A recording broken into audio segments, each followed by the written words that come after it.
Welcome back, everyone. Today we're looking at the Delta 10-inch table saw.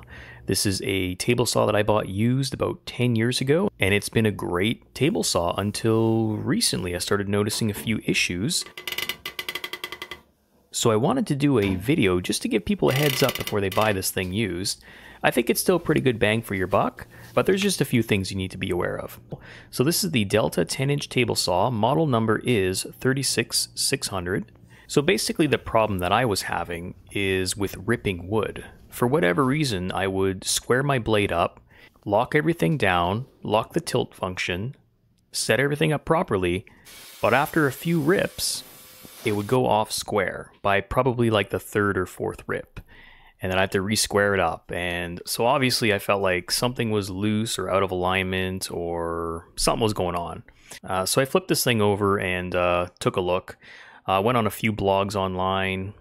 I didn't find too much information, but one common thing that I found was with this one plastic part on the threads over here. I don't really know what you call this thing. Maybe it's a bushing of some kind, I don't know. But there seemed to be a lot of play in here. So basically, I think what was happening is I'd square it up, and then once I was ripping, I think maybe the force of the wood pushing on the side of the blade perhaps was causing this thing to move here. Because as you can see, there's definitely a lot of flex here, so I could see that happening. The other issue I found was in this little area over here. Now this one took a little bit of time for me to figure out because I couldn't actually see what was happening for a little bit. But this section here goes in and out when I'm locking the tilt mechanism. So normally after you square your blade up, you actually lock it into position with this little knob here. And what I found is this little knob is actually pulling this entire threaded rod over, like probably 2 or 3 millimeters. So I'm assuming that that alone was also pulling my blade off square. The other thing, the third thing that I noticed, was all the flex in the side panel. Now I had trouble getting this on camera, but using the tilt function actually caused the whole side panel of this table saw to flex in and out.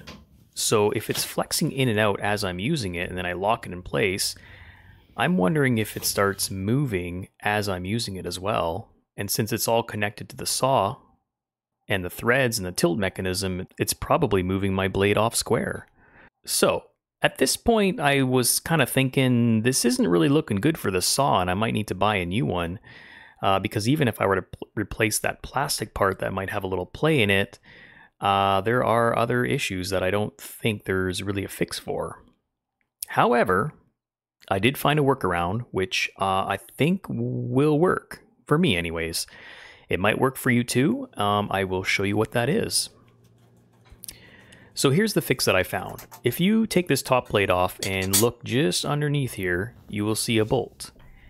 And this bolt is actually going right through the entire hinge mechanism that tilts the motor for this table saw.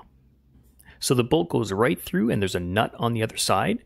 So there's no threads that go into the cast iron, so you don't have to worry about stripping anything. But basically you tighten that up and that will clamp the entire system down so the motor won't be able to move at all. I know it's more of a workaround than a fix, but it actually will work for me because I pretty much only rip wood on this. I don't really use the tilt function. I think I maybe used it twice in the last 10 years, and yeah, other than that, it's been mostly ripping. Is this perfect? No. But if you're in the market for a table saw and you don't have a lot of money to spend and you come across this one, it might be worth purchasing if you're aware of these issues and if you know about the workaround. So with all this information that I've provided you, I hope that helps you decide whether you should buy a used Delta 10-inch table saw or not. It's definitely something you could look into when you go to buy it. Take a look underneath the table saw, see if there's any play or movement in any areas, and also take that plate off and see if that bolt is actually on the model that you're looking at. If I had more money, I'd probably buy a new table saw, especially since I seem to be doing more YouTube videos and whatnot.